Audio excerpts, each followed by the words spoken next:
What's up, everyone, and welcome to another Star Wars News Roundup. We've got 3 stories today, and we're just going to dive right in with our first one. It's about Sabine Wren. The Hollywood Reporter says Sabine Wren will be making her way to live action in the upcoming Ahsoka series. It says Rosario Dawson is leading a live-action Ahsoka spinoff for Disney+, with sources saying Lucasfilm is looking for an actress to star opposite Dawson as Mandalorian warrior Sabine Wren. And then on Twitter, our friend Jordan Mazon said that he had heard the same and that they've narrowed it down to 3 actresses. And then Jordan and Adam Frazier from Slash Film were talking about those names being Lana Condor, Toddy Gabrielle, and Havana Rose. And Lana Condor is the only name I know. She was Jubilee in X-Men Apocalypse, and she was in the To All the Boys I've Loved on Netflix. Yeah. The other 2 I am not familiar with, but are you surprised by this news at all? No. Me neither. I know there's a lot of talk online, like as far as Tia Sakar's involvement, whether or not she should be cast or involved at all, but otherwise, I'm not surprised at all. Yeah. I mean, I'm someone that is... I'm always, I guess, sad for the voice actresses like Ashley and Tia who, made these characters, and I wish they could carry them on. Mm-hmm. And that just seems like it's going to be a case-by-case basis for these animated characters going into live action. But yeah, I'm not surprised that they're going to be bringing Sabine in. I feel like there have been casting rumors for Sabine for a long time. I mean, everyone thought that Cosca Reeves was going to be Sabine for a while. Yeah. I'm interested to see how much she's going to be involved in the Ahsoka show. Like, if she's going to be in one episode or the whole season. Right. I guess that means that this is probably going to be about the search for Ezra. I would assume that based on what Filoni said about the Jedi episode in Mandalorian Season 2, it sounds like that took place before the Rebels prologue, and then maybe the Ahsoka series will take place after it. But I would kind of like to see what causes Ahsoka to go from Ahsoka the Grey to Ahsoka the White. Yeah. But I don't know if that's part of the story. They did concept art for her and Grogu, and she had the white getup. So I don't know what their plan is. Maybe they're gonna ditch the white cloak and they like gray more. Yeah, maybe that was just her outfit that day. That was just her entrance robes of I haven't seen Sabine in a while. I'm gonna throw on something nice. Yeah. I got this weird looking staff. Everyone will be like, ooh. I mean, that was a Filoni original drawing concept idea, so maybe they just really wanted to end the show with her looking like that. Yeah, just a lot of drama. Yeah.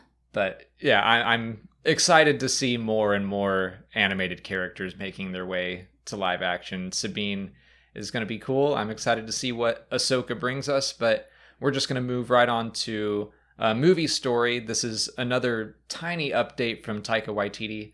I don't even know if I'd call it an update, but Wired had an interview with him, and he had a couple things to say about his Star Wars movie, which he is focusing on now that Thor: Love and Thunder has finished filming. He says it's still in the exterior space stage, but we've got a story. I'm really excited by it because it feels very me. I tend to go down that little sincerity alleyway in my films. I like to fool the viewer into thinking, ha, it's this, and then them going, damn it, you made me feel something. That makes me excited just immediately.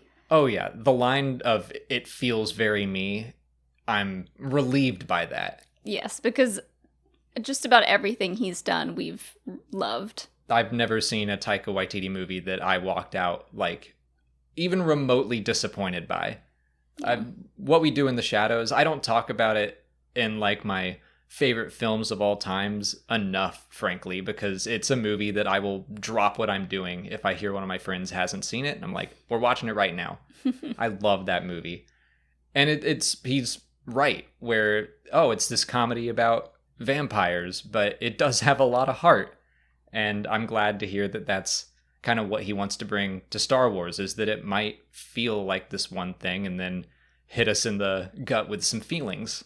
Do you think that they're going to use the volume after having used it for Thor: Love and Thunder? I wouldn't be surprised if they maybe not for everything, but I think the volume is probably going to phase out green and blue screens in favor of that. Yeah. If it's feasible. Yeah. It's probably less expensive to build a big stage and green screens than make all those digital assets, but maybe not. I don't know. I do think it'll, since he worked on it with The Mandalorian, since he used it for Thor Love and Thunder, I would imagine he's going to use it again. What if this is like a completely different kind of project than anything that already exists? Like, what if it's like stop motion or claymation? I'm just thinking about that image that they released. The School of Rock looking image. Yeah, and everybody was like, what does it mean? I don't know. I'm just throwing out crazy ideas. Yeah, I don't think that's going to happen. I think it's going to be live action, but I mean, who knows? Like, it would be interesting for sure, but I'm hoping it's live action. It's just going to be a puppet show. I do hope that it does. It's kind of funny. I mean, Yoda's a puppet. It could just be all puppets. No humans in this, but it's live action. It's a Star Wars Muppet movie. There we go. That Taika is directing. I wouldn't really put it past him, but like that, I'm excited to see what he does, because he is such a unique filmmaker and storyteller. But I've seen people saying like, oh, it's not going to feel like Star Wars because he's saying it's very me, and I'm like, that's a good thing. I don't. In my opinion, I want people to come in and do something different, and I think he's proven with Marvel and the Thor movies that Ragnarok at least, that he can make something that feels like him, that still fits within a universe. And I would say the MCU is even more, tightly guarded than Star Wars, and how it should feel. Yeah, it makes me think of Lord and Miller working on Solo, and like, had that not been about already existing characters, the big one being Han Solo, I think they probably could have actually made the movie that they wanted to make. So it reminds me of a situation similar to that. That's interesting and a good point to bring up, I think. And I think a lot of that had to do with the Kazdans and that being their story, and then having directors come on to tell it. This is Taika's story, but he even made a joke before this was all announced. Someone asked, would you ever do a Star Wars movie? And he said, no, I like to finish my movies. Like, he took a jab at Star Wars, and I think that him agreeing to do a movie would confirm to me that he gets to do what he wants. Mm-hmm. That we're not going to run into that, hopefully, that kind of situation. Yeah. So I'm very excited to see what he does. And I mean, he already did great things in The Mandalorian. I love that episode. I hope that we find out more about what he's working on. Hopefully, like, Celebration next year. Yeah, I mean, he's got a story at the very least. So they could do kind of like they did with the Rogue One. It was like a teaser of a teaser at Celebration 2015, or probably before that even, where it was just like, this is what the story is and what it's called, and that's it. No actors or anything.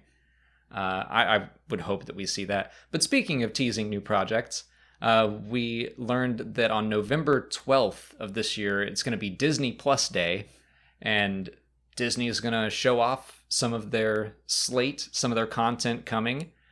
I think that's probably a safe bet that we can look for a Book of Boba Fett trailer there. Yeah, hopefully a trailer.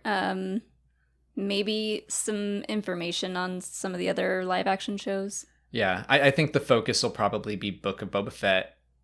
Get us a trailer, maybe an actual release date for the first episode. It's also like a week before D23. So just between those 2 weekends, we're probably going to get, hopefully, a lot of news. But yeah, even if they just did an image of Kenobi and an image of Andor, like, give us a little first look, and also maybe tell us, like, in what order this stuff is coming out. Lay out 2022 for us. Just tell us what to expect, especially us. We have to schedule our lives. Let us plan our year. When is Kenobi coming? There's 6 episodes of Kenobi, I think 12 of Cassian, and then there's probably another 16 of Bad Batch, and then Mando's in there somewhere, maybe another season of Book of Boba Fett. Like, help us out. Tell us just even vaguely like months when they start. That would be great. Disney Plus Day, if you could do that. But those are all of our news stories for this week. So if you haven't already, please like this video, subscribe to the channel. Follow us on Twitter, Instagram, Facebook, and Twitch. And consider checking out our Patreon page. As always, thanks for watching, and may the Force be with you.